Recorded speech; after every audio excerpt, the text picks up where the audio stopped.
Hello दोस्तों, स्वागत है आपका आज रासो जो कि आदिकाल की बहुत ही प्रमुख और विवादास्पद जो रचना है उसके बारे में संपूर्ण तथ्य। यदि आपने इस वीडियो को देख लिया तो पृथ्वीराज रासो से बनने वाले एक भी प्रश्न आपसे छूटेंगे नहीं, ये मेरा आपसे वादा है। इस वीडियो को जरूर देखिएगा और आपके एग्जाम में 1 से 2 क्वेश्चन इस टॉपिक से पक्के हैं। तो अपना 1 से 2 नंबर आप केवल 10-15 मिनट की वीडियो में कंप्लीट करिए, ये मेरा वादा है। जब आप एग्जाम दे के आएंगे तो आप जरूर इसी चैनल पे कमेंट करके बताएंगे कि हाँ, जो आपने कहा था यहाँ से क्वेश्चन जरूर मिला है। तो चलिए, मैं जल्दी से आपका ज़्यादा समय बर्बाद नहीं करूँगी, जल्दी से हम लोग इस वीडियो की शुरुआत कर लेते हैं। चलिए, तो पृथ्वीराज रासो इसका जो रचना काल है वो कितना है, इसके रचना काल के बारे में हम लोग देख लेते हैं। तो देखिए, इसका जो रचना काल है वो कितना है, 1193 ईस्वी के लगभग है, जो जिसको सभी ने माना हुआ है। ठीक, उसके बाद हम लोग बात कर लेते हैं। इस अगर माता प्रसाद गुप्त के अनुसार पूछे कि माता प्रसाद गुप्त ने इसका रचना काल कितना माना है, तो आपको बताना है कि माता प्रसाद गुप्त ने इसका रचना काल 1343 ईस्वी के लगभग माना है। ठीक, अब इस रचना के बारे में कुछ महत्वपूर्ण तथ्य को जान लेते हैं। आदिकाल की सर्वाधिक महत्वपूर्ण और विवादास्पद काव्य ग्रंथ चंद्रबरदाई, जिनका समय कितना था, 1126 से 1196, कितना समय था, 1126 से 1196, इनके द्वारा कृत यानी इनके द्वारा रचित जो पृथ्वीराज रासो है। चंद्र जो है मतलब चंद्रबरदाई पृथ्वीराज के क्या हैं, राजकवि हैं, सखा और सामंत भी थे। ठीक है, आगे बात करते हैं। आचार्य रामचंद्र शुक्ल के अनुसार ये हिंदी के क्या है, प्रथम महाकवि माने जाते हैं। अगर आपसे क्वेश्चन ये पूछे कि आचार्य रामचंद्र शुक्ल ने हिंदी के प्रथम महाकवि किसे माना है, तो किसे माना है, वो चंद्रबरदाई को ही माना है।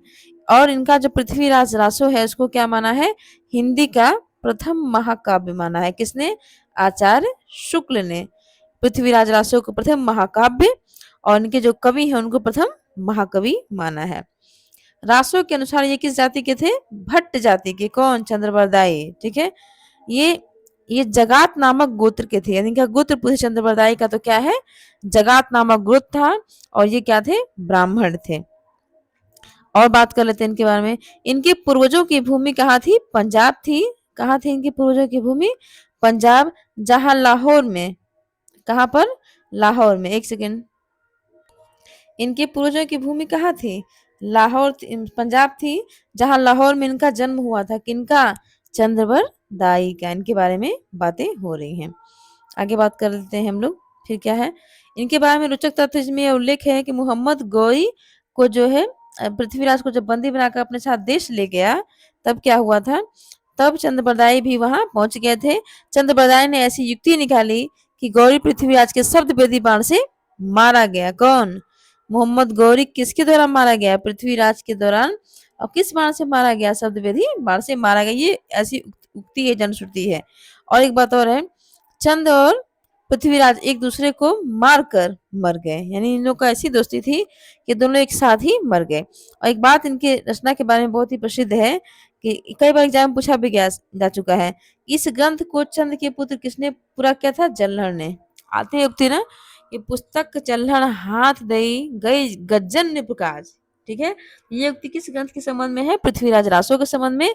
और पृथ्वीराज रासो को किसने पूरा किया था, चंद्रबरदाई के जो पुत्र हैं, कौन, जल्हड़, उन्होंने ही इनको पूरा किया था। ये जो ग्रंथ है हमारा पृथ्वीराज रासो, इसके संबंध में बहुत सारे मतभेद हैं। इस ग्रंथ के संबंध में बहुत सारे मतभेद हैं, हम लोग उन मतभेदों पर बात कर लेते हैं। मतलब ये ग्रंथ प्रमाणिक है कि अप्रमाणिक है, इसके संबंध में कितने मत हैं, 3 मत हैं। कौन कौन से, कोई एक मत है जो रासो को पूर्णतः प्रमाणिक मानता है, और एक मत है जो रासो को पूर्णतः अप्रमाणिक मानता है कि ये ग्रंथ बिल्कुल जाली है, ये है ही नहीं। और तीसरा मत एक और है जो न इसको पूरे प्रमाणिक मानता है और ना ही अर्ध प्रमाणिक, मतलब वो केवल अर्ध प्रमाणिक मानता है, ना ही इसको प्रमाणिक मानता है और ना ही अप्रमाणिक, बल्कि क्या मानता है, अर्ध प्रमाणिक। तो चलिए जल्दी से हम बात कर लेते हैं कि कौन कौन से लोग इसको प्रमाणिक मानते हैं, कौन अप्रमाणिक और कौन अर्ध प्रमाणिक। तो चलिए इस पे हम लोग बात कर लेते हैं। ठीक है। तो हम अपने पहले मत के बारे में बात करते हैं, जो पूर्णतः प्रामाणिक मानने वाले हैं। तो इसके अंतर्गत कौन कौन से हैं, आप नाम याद रखिएगा। मोहनलाल विष्णुलाल पांड्या, मिश्र बंधु, कर्नल जेम्स टार्ड, जॉर्ज गियर्सन और श्याम सुंदर दास, ये लोग प्रमुख हैं। इन्होंने ही क्या माना है कि जो पृथ्वीराज रासो है वो क्या है, प्रामाणिक ग्रंथ है। किसने किसने, मोहनलाल विष्णुलाल पांड्या ने, मिश्र बंधु ने, कर्नल जेम्स टॉड ने, जॉर्ज ग्रियर्सन ने और श्याम सुंदर दास ने, इन्हों लोग ने ही क्या माना है, प्रमाणों को क्या माना है, पृथ्वीराज रासो को प्रामाणिक माना है। और इन्होंने क्या कहा है, और ध्यान दीजिएगा, नागरी प्रचारित सभा जो संपादित है पृथ्वीराज रासो, उसी संस्करण को जो कि बृहत्तम है उसी को प्रमाणित माना है। इन्होंने सब जो इसके खंड है सबको प्रमाणित नहीं माना है, जो सबसे बृहत्तम खंड है उसी को इन्होंने क्या किया है, प्रामाणिक माना है। इसके 4 खंड होते हैं, उन 4 खंडों पे भी हम लोग बात करेंगे। पहले आप ये जान लीजिए, ये जो संस्करण है बड़ा वाला, इसमें कितने समय है, तो 69 समय है। और कितने छंद है, 16,306 छंद है। पांड्या मतलब मोहनलाल विष्णुलाल पांड्या जी ने इस ग्रंथ की प्रामाणिकता सिद्ध करने के लिए आनंद संबंध की कल्पना भी की है, जो कि क्या है, निराधार है। अगर क्वेश्चन ये पूछता है, पूछ चुका है कि किस विद्वान ने पृथ्वीराज रासो की प्रामाणिकता को सिद्ध करने के लिए आनंद संबंध की कल्पना की थी, तो किसने की थी, मोहनलाल विष्णुलाल पांड्या ने। तो ये हुआ हमारा पहला मत। अब हम दूसरे मत की बात करते हैं कि हमारा दूसरा मत क्या कहता है। चलिए दूसरे मत की बात करते हैं। दूसरा मत है जो कि अप्रमाणिक मानने वाला है। ठीक है, तो अप्रमाणिक मत में हम कौन कौन सी बातें हैं हम लोग देख लेते हैं। ठीक है, चलिए, डॉक्टर वूलर, गौरी शंकर हीराचंद ओझा, देवी प्रसाद, कविराज श्यामल दास, डॉक्टर राम कुमार वर्मा और आचार्य रामचंद्र शुक्ल इसे क्या मानते हैं, पूर्णतः अप्रमाणिक एवं जाली ग्रंथ घोषित करते हैं। किसने किसने, डॉक्टर वूलर ने, गौरी शंकर हीराचंद ओझा, देवी प्रसाद, कविराज श्यामल दास, डॉक्टर राम कुमार वर्मा और आचार्य रामचंद्र शुक्ल ने किसे, पृथ्वीराज रासो को पूर्णतः अप्रमाणिक मानते हैं। जो और क्या अचानक जो इन्होंने क्या कहा है कि ओझा एवं अन्य विद्वान ने रासो में जो लिखित नाम है, घटनाएं हैं, संबंध को क्या मानते हैं, बिल्कुल मनगढ़ंत मानते हैं। उनका कहना है कि जो जयानक का पृथ्वीराज विजय है, जो काव्य है, वो तत्कालीन शिलालेखों के साक्ष्य पर भी रासो प्रमाणिक नहीं ठहरता। मतलब इन लोग का कहना है कि रासो प्रमाणिक है ही नहीं। अब चलते हैं, हमारा तीसरा मत है अर्ध प्रमाणिक मानने वाले विद्वान। तो अर्ध प्रमाणिक किसने किसने माना है, मुनि जिन विजय ने, सुनीति कुमार चटर्जी ने, हजारी प्रसाद द्विवेदी ने। ठीक है, इन्होंने क्या माना है, अर्ध प्रमाणिक माना है। इसके लिए आप एक छोटी सी ट्रिक याद रखिए, वो ट्रिक मैं आपको लिख देती हूँ। क्या है अर्ध प्रमाणिक मानने वाले विद्वानों की ट्रिक है, अगर मुनि, इसमें अच्छी राइटिंग भी नहीं बनती है, अगर मुनि अधूरी हज सुनाए, अधूरी हज सुनाए, हज, अब सुनाए की बात करते हैं।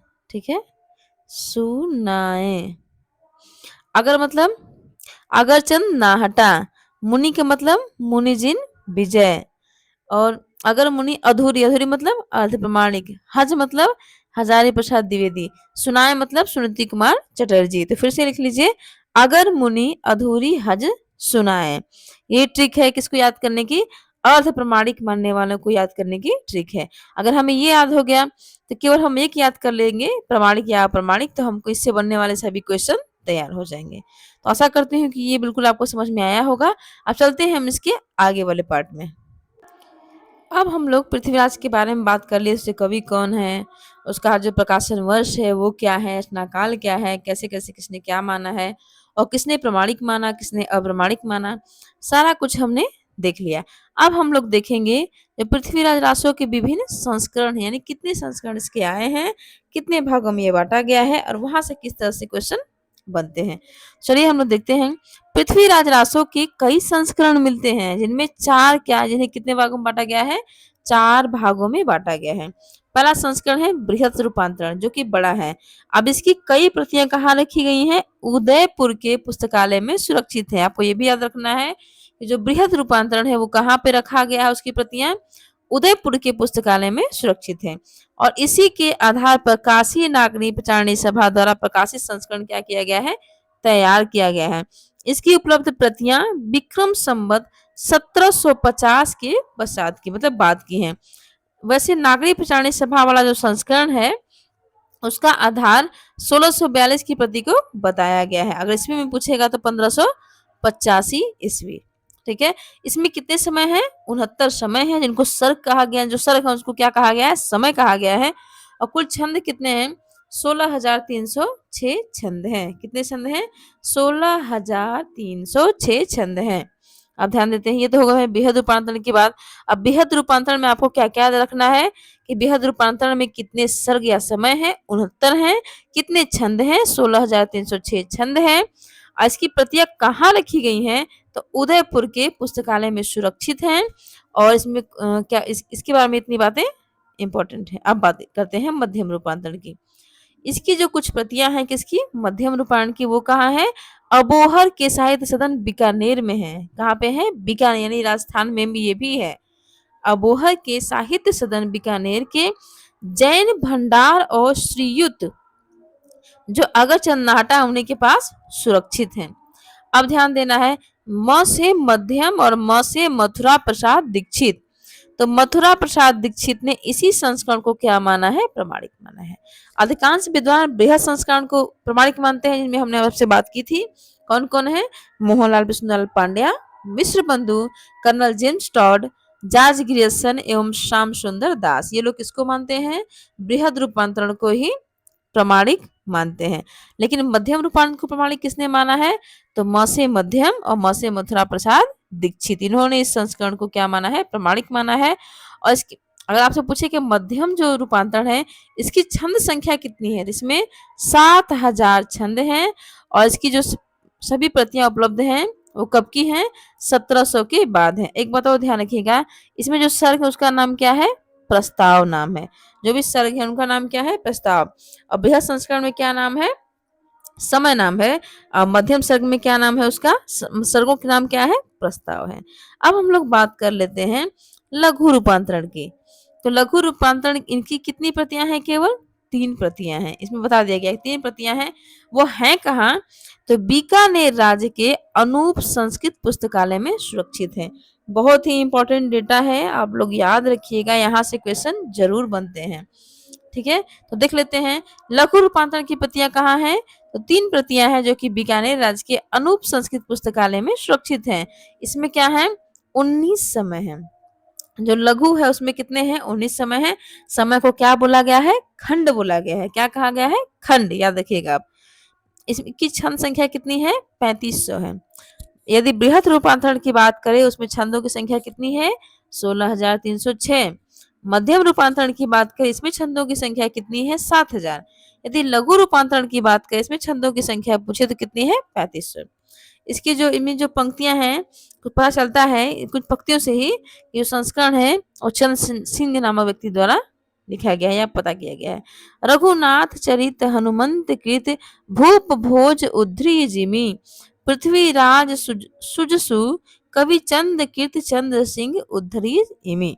ठीक है, यह संस्करण जो डॉक्टर पी शर्मा द्वारा संपादित होकर प्रकाशित किया गया है। कौन सा संस्करण?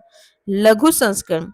क्वेश्चन पूछ देगा कि कौन सा संस्करण है जो डॉक्टर पी शर्मा द्वारा संपादित होकर प्रकाशित हुआ है? तो वो कौन सा संस्करण है? वो है हमारा लघु रूपांतरण। अब हम लोग बात कर लेते हैं लघुत्तम रूपांतरण की। ठीक है, तो लघुत्तम रूपांतरण की बात हम लोग कर लेते हैं। चलिए देखते हैं हम लघुत्तम रूपांतरण। तो देखिए लघुत्तम रूपांतरण में क्या क्या चीजें हैं। तो यह संस्करण अगरचंद नाटा द्वारा ढूंढा गया है। मतलब लघुत्तम रूपांतरण भी अगरचंद नाटा द्वारा ढूंढा गया है। इसमें अध्यायों का विभाजन नहीं है। देखिए यही बात है पूछने लायक, क्योंकि अभी आपने देखा कि जो बृहद संस्करण था उसमें तो है अध्याय, कितने सर्ग हैं यानी समय है, सर्गों को समय कहा गया 69 है। छंदों की संख्या कितनी है? 16,306 6 है।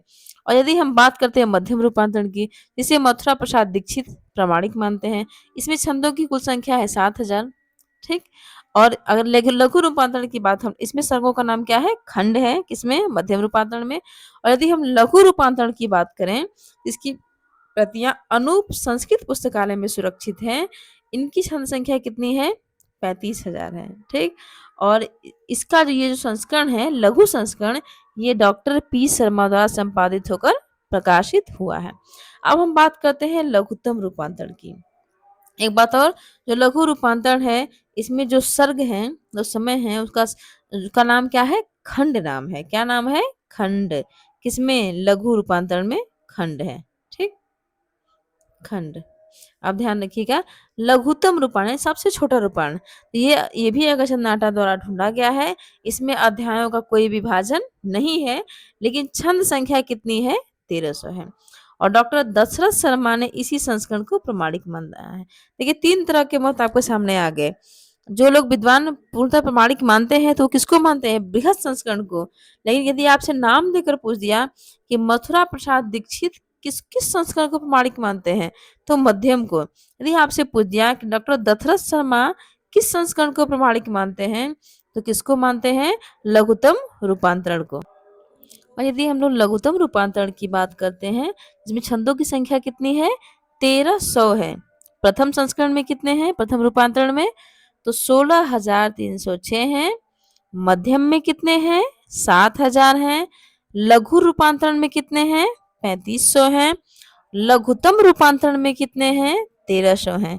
अब ध्यान देना है हमें कि डॉक्टर दशरथ शर्मा ने किस संस्करण को, लघुत्तम संस्करण को क्या माना है, प्रमाणिक माना है। ठीक है, ये बात कहाँ दी गई है, डॉक्टर गणपति चंद्रगुप्त का जो हिंदी साहित्य का वैज्ञानिक इतिहास है, उसी में ये बात बताई गई है।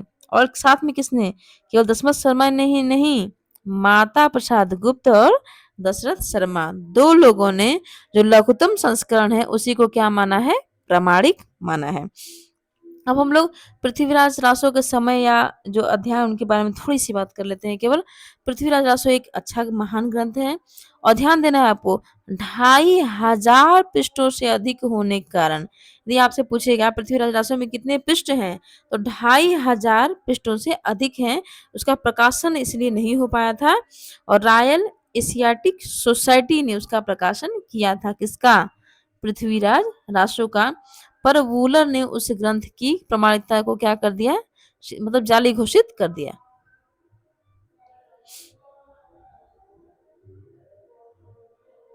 तो चलिए, अब इस वीडियो में हम इतना ही बात करेंगे, और इससे अधिक नहीं पूछेगा आपसे। आपको केवल ये रखना है कि डॉक्टर वूलर ने उस ग्रंथ की प्रामाणिकता, मतलब अविश्वास कर दिया, उसको छापने से रोक दिया, किसने, डॉक्टर वूलर ने, ये आपको याद रखना है। और अंत में नागरी प्रचारणी सभा ने कब, 1905 ईस्वी में, 1905 ईस्वी में नागरी प्रचारणी सभा से उसका क्या हुआ था, प्रकाशन हुआ था। कहाँ से, थोड़ा हम इसको शॉर्ट में लिख देते हैं, नागरी प्रचारणी सभा काशी से। ठीक है, यहाँ से इसका 1905 ईस्वी में प्रकाशन हुआ था। तो इस 18 मिनट की वीडियो में मैंने आपको समय को छोड़कर, कभी अगर यदि आपको समय के बारे में भी जानना हो, इस पे भी वीडियो बना दूंगी। और थोड़ा सा मैं और बताना चाहूंगी इसके बारे में, एक सेशन और थोड़ा सा, 18 मिनट से 5 मिनट और 5 मिनट और, उसके बाद आपका एक भी क्वेश्चन गलत पृथ्वीराज रासो से नहीं होने वाला है। तो चलिए, अब इसके संबंध में, किसके संबंध में, पृथ्वीराज रासो के संबंध में हम लोग जो महत्वपूर्ण तथ्य हैं उनके बारे में जान लेते हैं। चलिए, सबसे बड़ी बात तो यह है कि जो पृथ्वीराज रासो है, उसका प्रधान रस क्या है, वीर रस है। साथ में श्रृंगार रस है, लेकिन यदि प्रधान रस की बात करेगा तो कौन सा रस है, वो वीर रस है।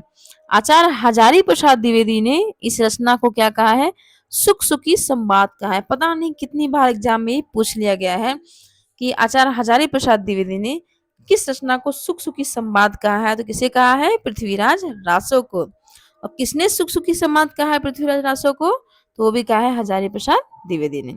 और ये कैसा काव्य है, तो प्रबंधात्मक महाकाव्य है, जिसमें क्या क्या है, पृथ्वीराज चौहान जो अजमेर के थे, एवं कन्नौज के जो शासक है जयचंद, उनकी जो पुत्री है संयोगिता, उसकी प्रेम कथा का वर्णन है। ये है इसकी कथा वस्तु। इस रचना की सर्वप्रथम जानकारी कहाँ से मिलती है? तो कर्नल जेम्स टॉड की जो रचना है annuls and activities of Rajasthan, ये जो पुस्तक है, इसी पुस्तक में, इस पुस्तक का भी नाम आप लोग याद रखिएगा, annals and activities of Rajasthan, जो कि general James Tod, colonel James Tod की रचना है। इसी में पृथ्वीराज रासो की सबसे पहले जानकारी यहीं से मिली थी।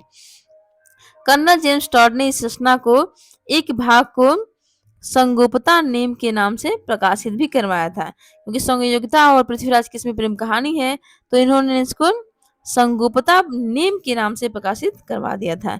इसमें 68 प्रकार के छंदों का प्रयोग हुआ है। 68 प्रकार के छंद हैं। और कितने समय हैं? तो समय है 69। कंफ्यूज नहीं होना है आपको। इसी का वैविध्यपूर्ण चित्रण हुआ है।